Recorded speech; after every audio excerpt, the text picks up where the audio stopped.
Presentation by Constantinos Varsos. Constantinos just told me he's working these days at CWI in Amsterdam, Netherlands, and he is a former graduate here of the University of Crete. So, the floor is yours. Thank you. Good morning, everyone.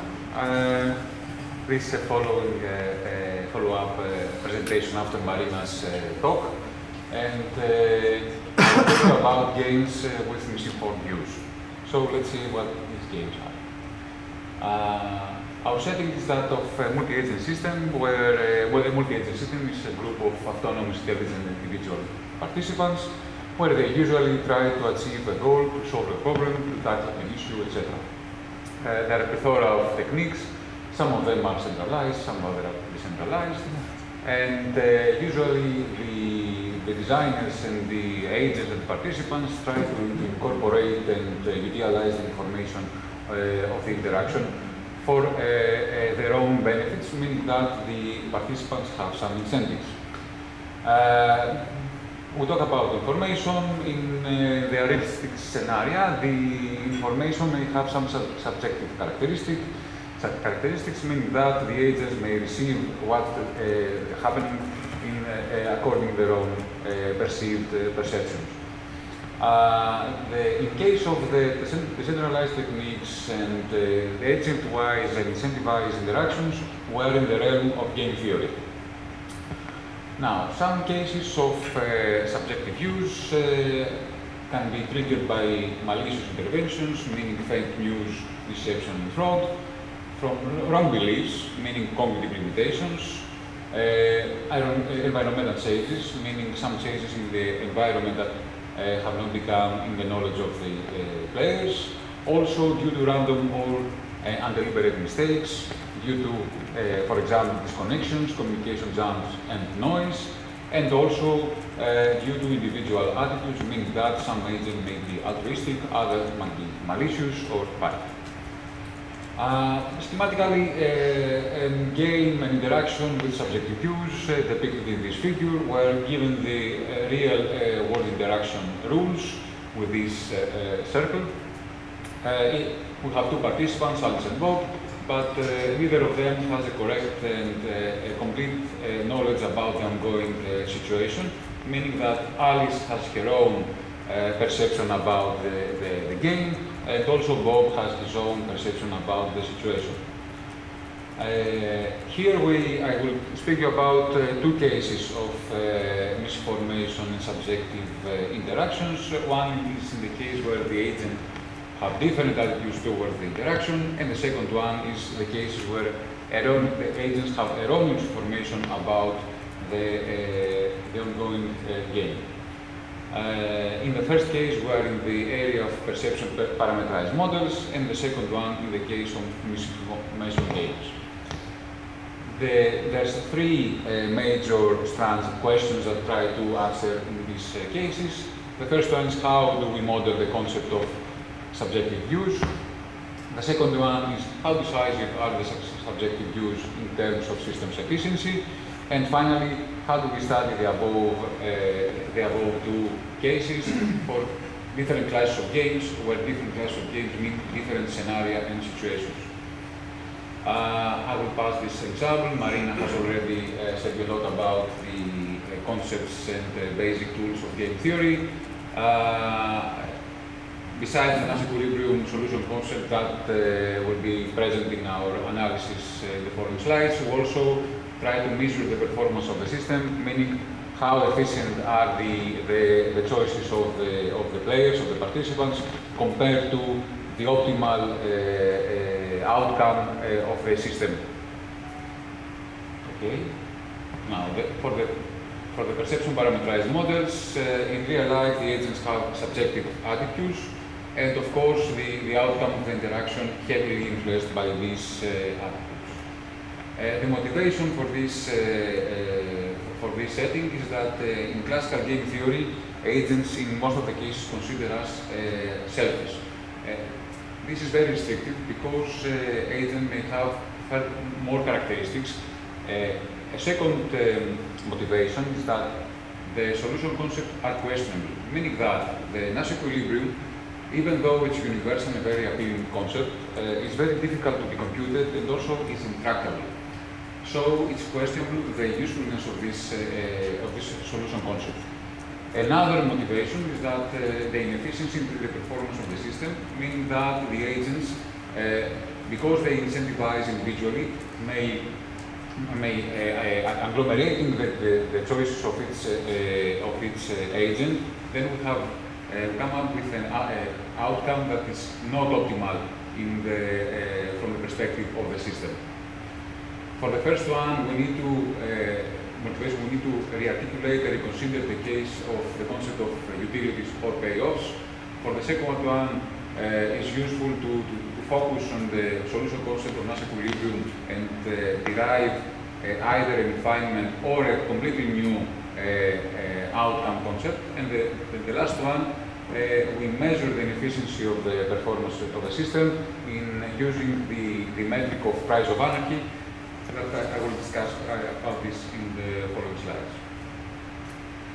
Now, I will talk you about the perceived parameterized models in a classical scenario in game theory, where we have a set of resources and a set of agents. Each resource has a cost function, and each agent chooses a subset of resources and experiences a cost. Here, each agent has a perceived cost over the resources, and there the subjective use kicks in. This is the class of congestion games, and is a classical and general class of games in algorithmic game theory. Formally, the perceived perception alternation enters in the case where the agents experience a cost. This is over a resource, where xi is the load that each resource has, where the load is the number of players that actually pick this resource. In the case of perceived parameterized models, the agents experience a different cost function over the load of each resource. Now, we try to exploit the relationship between the actual interaction and the perceived perception to improve the outcome of the interaction. And actually, we try to, the ultimate goal is to optimize the social welfare. Marina mentioned this concept, just to remind you that the social welfare is the sum of the individual gains.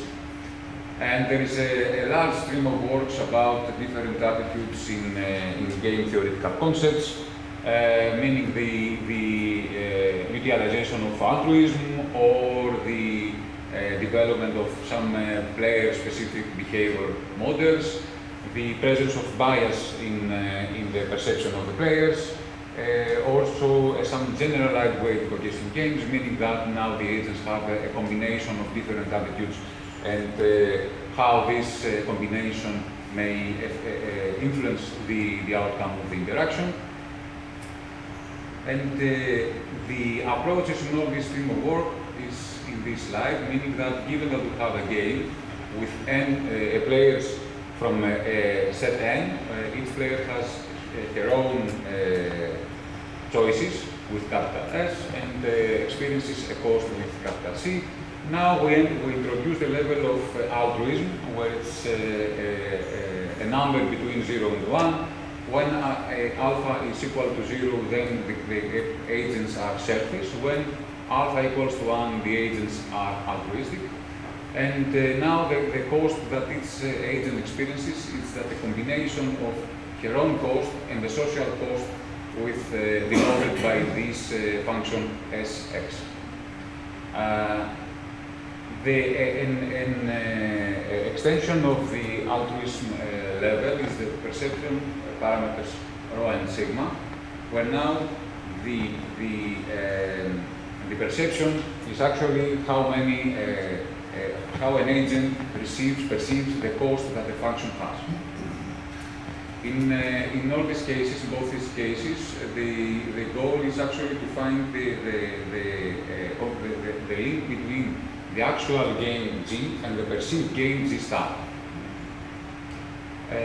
For that, to measure the efficiency of this concept, we use the price of anarchy metric introduced by Koutsoukias and Papadimitriou in 1999, and is a metric that measures the effect of selfishness on the social welfare. This is a classical concept in algorithmic game theory, meaning that there is a plethora of works that actually try to find some nice algorithms and bounds for this price of anarchy, and you can see that more or less it's a very popular concept. And the idea here is how we can treat the price of anarchy metric, given that we have some different attitudes other than selfishness in the setting of the game. Nevertheless, candidly, even though here we have an example how the algorithm kicks in the game. The values of the alpha is between 0 and 1. 0 means that the agents are selfish, 1 means that they are altruistic. And the red figure, the red graph, is actually the evolution of the evolvement of price of anarchy, meaning that we want the price of anarchy to be close to 1. When price of anarchy is close to 1, then the optimal behavior is equal to the behavior of the agents if they pick the Nash equilibrium concept. So the goal is actually to price of anarchy to be as close to 1 as possible. But here we observe that in case that the agents are selfish, then the price of anarchy is less than the case where the players are altruistic. This is a counterintuitive. This means that altruistic behavior might be harmful for the performance of the system. And naturally, due to this counterintuitive result, can spite be beneficial? This is an open question. And we have further negative results about the performance of the perceived parameterized models. Well, the negative means that we expect that attitudes like altruism be beneficial, but they are not. And also in this case, we have a similar performance as before, meaning that in case where the perception of the players are away from selfishness, the performance of the system becomes worse. Summarizing this first section, we try and we have some unifying approaches about complex games, where the complex games means that we have also the characteristics of the agents other than the selfishness. We try to exploit the relationship between the games and the perceived games that each agent has. Also, we study the inefficiency of the interaction that influenced from these different attitudes, and our goal is to tackle the inefficiency of the system using of a game using some nice and tuning attitudes that will develop these perceived games. Now, Constantinos, on the slide before you talked about affine cost functions. How ubiquitous are they? How often do you run into affine cost functions? How often? So are there many problems that have affine cost functions? Usually because the affine cost function has a nice characteristics, meaning that the Nash equilibrium has some existential and uniqueness results. It's the most useful concept. Other than that, you can see that the polynomial function also, or some exponential functions that are not in these classes have some peculiar behavior in terms of Nash equilibrium, meaning that you have some, even in some cases, they have some infinite number of Nash equilibria, so the whole setting is intractable and not well defined. So you restrict to them by will? Yeah. Okay, thank you. There's some theoretical guarantees that the cost functions are affine. That's why it's the most useful concept in this performance of actually for the cost function in cohesion games. Now, until now, we speak about the subjective attitudes and how they influence the performance of the system. Now, we'll turn to the subjective views and how these subjective views influence the outcome of the game. Our motivation here is actually to enhance even more the agent's perception, meaning that, okay, attitude's a good and realistic add-on, but it's not the only one. The second one is similar as before. The solution concepts in case of subjective use are also questionable. And also, another motivation here is actually how efficient or inefficient may be the performance of the system, meaning that in the case where the agents have subjective use. Now, an example. Marina told you before about this prisoner's dilemma, so here we have a similar situation, and, but with the twist that the prosecutors, the police, does not have any charge, any evidence about the criminals. So in reality, the yellow box is actually what happens in reality, meaning that when the criminals remain silent or deny the accusation, then the police has to compensate them. But the criminals know the above table, the classical prison dilemma. This misinformation twist leads both agents to know the following tables. The first criminal X has a classical prison dilemma, the same for the second criminal Y, but in reality, the case is depicted by table C. In this case, the agents have a complete information, meaning they know the specifications of the interaction, but they have a wrong information about the specification.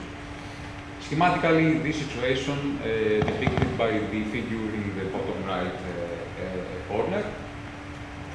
And some literature about the subjective use in game theory. You can find a lot of useful concepts, ideas, and in hyper games from Bennett, Sasaki, and Kovacs. Also, games with an awareness from Kopitz, Galeotti, Halper, Rego, and Cyper. And finally, specified borders by Sponda and Puzo. Here, in our case, the problem specifications are that the agents are rational, intelligent, self-interest, and have equal capabilities. The concept is that the normal for games, and we analyze the situation from the perspective of the agents, and we do not have any specific characteristic or specification about the misinformation.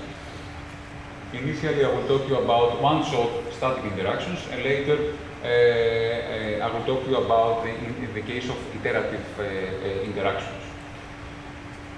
In order to model this setting, we define a new class of games called misinformation games, with just a table of the subjective use plus the actual interaction. The actual interaction is depicted by this game G0, and it's called the actual game, and the GI is the subjective view of player I.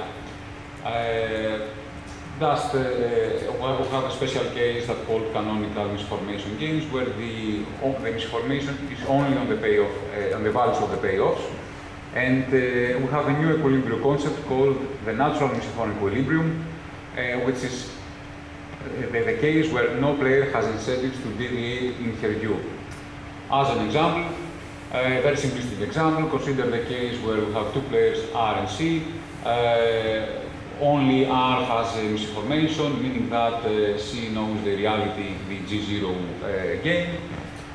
We compute the Nash equilibria in each game, subjective game, the GR and GC, and we agglomerate the decision that each agent took in her view, meaning, and this is provided by this Cartesian product between the Nash equilibrium choice of the R player, which is to play B, and the Nash equilibrium strategies that the C player picks in her game, where we have three Nash equilibria. So in that case, this interaction provides three natural misinformed equilibria. We have some theoretical results, like the existential we have in any canonical misinformation game, we have at least one natural misinformed equilibrium.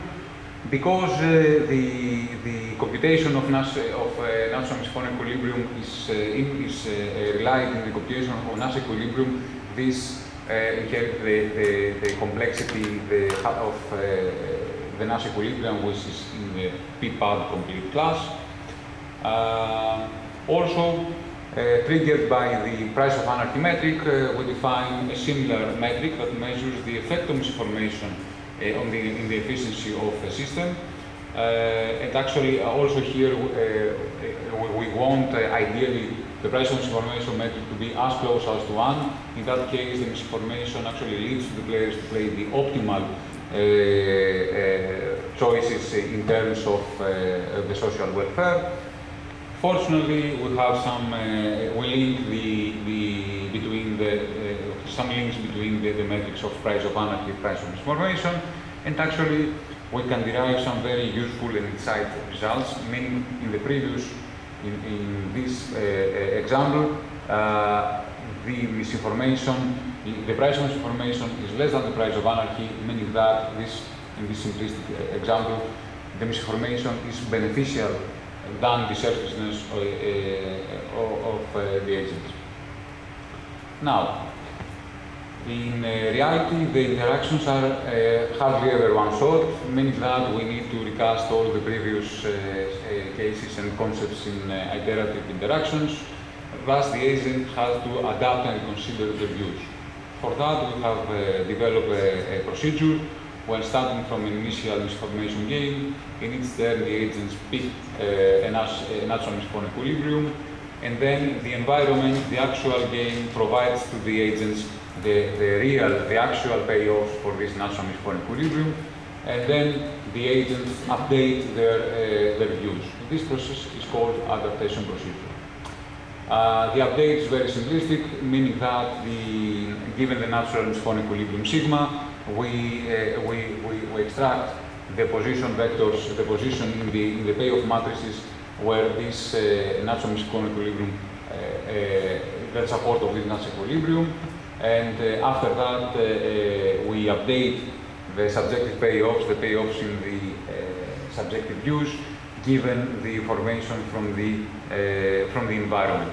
Thus, at the end of this term, we have a new set of misinformation games.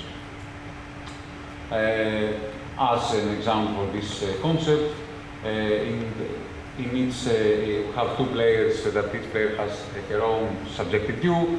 In each subjective view, we compute the natural equilibria. For that, with this at hand, we can compute the natural misinformed equilibrium. And now we extract the support of this natural misinformed equilibrium, where the support is actually the set of few strategies that support these equilibrium concepts. In case we pick the first position vector 1, 1, this one, then the environment provides the values P and 1, and the subjective gains updated, substituting the previous values with the one that provided by the environment, and that's end this turn of the adaptation procedure.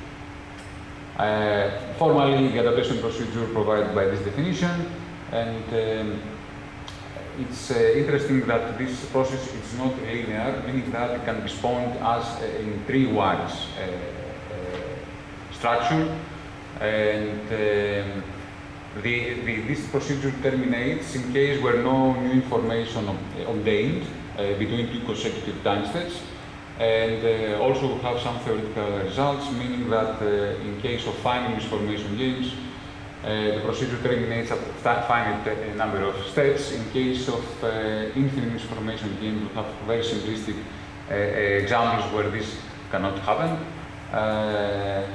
In case the natural misinformed equilibrium that survive from adaptation procedure, meaning that they appear in the ending criteria of the procedure, it's called stable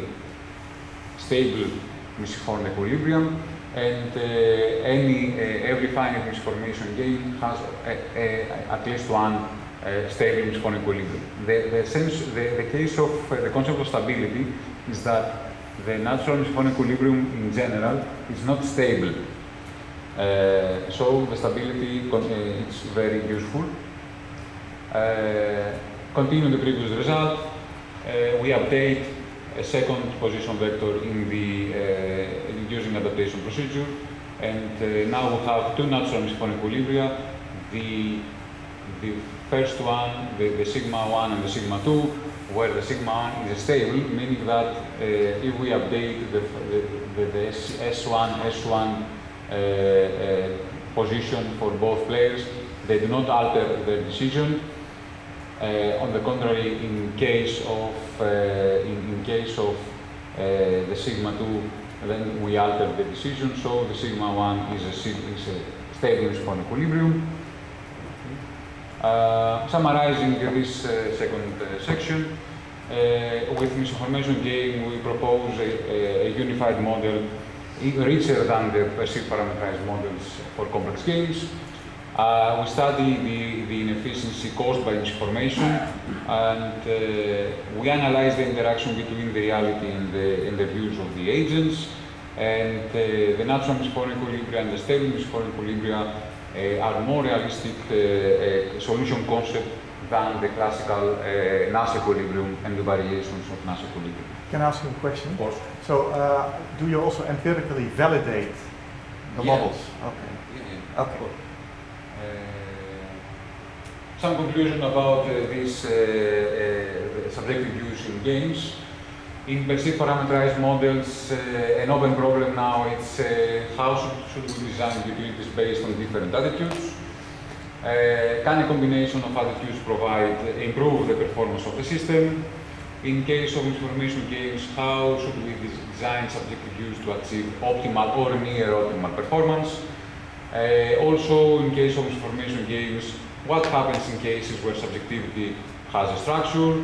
And in case of iterative processes, adaptation procedures can a more sophisticated update to improve the performance or provide further insights about the behavior of the agents in an iterative interaction. We have some results about the questions in case of information games. In the first one, we have developed a mechanism using misformation where the agent improve their performance. And the second one is an ongoing work with Marina, where we study the case where the misformation has a structure and how this structure influences the development of interaction. Some future directions and ongoing project is actually would be very nice if we can implement the new techniques from optimization theory like linear programming or semi-definite programming. Also to derive tighter bounds regarding the price of information or the price of anarchy, to transfuse the idea of perceived parameterized models and information games to different classes of games. Further to I have developed and devised approximate methods to compute the outcome of interaction in case of information games and adaptation procedure. This would be super nice because ideally these approximate methods will be bypass these complexity issues about the Nash equilibrium. Also, the trade-off between adaptation and learning will be very nice to have some theoretical work about or study how this interaction and trade-off can be defined.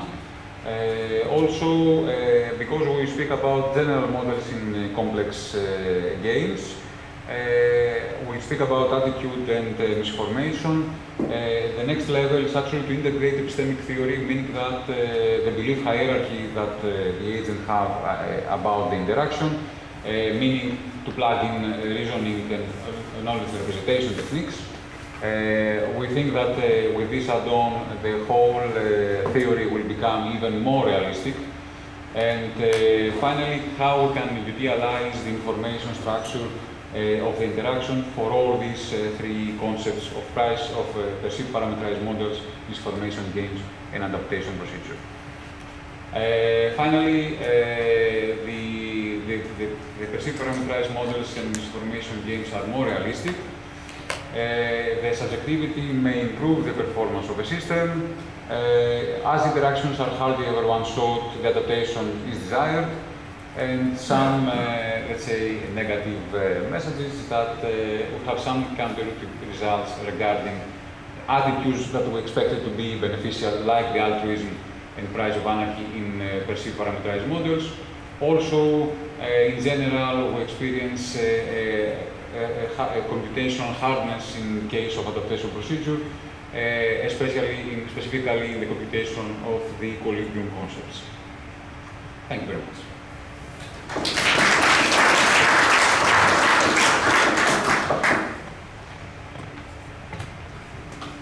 Okay, if there's no more questions or remarks from you guys, then we can slowly wrap it up. So thanks again for the presentation. So it's good, I guess we are finished a little bit earlier. At 1 o'clock, we are expected at the reception, I believe here of the hotel, to leave for our excursion to the winery. So for all of you who have, I guess, indicated their participation, I will see you at 1 o'clock. Otherwise, I'll see you hopefully all next week. And one last thing. Thank you very much for the local organization, for the order, and the overall.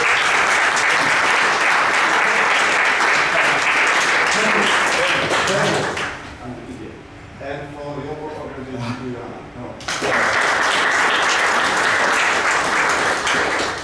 And for our chair, Frank, as well, right? And bring your passport with you to witness that you are above 18.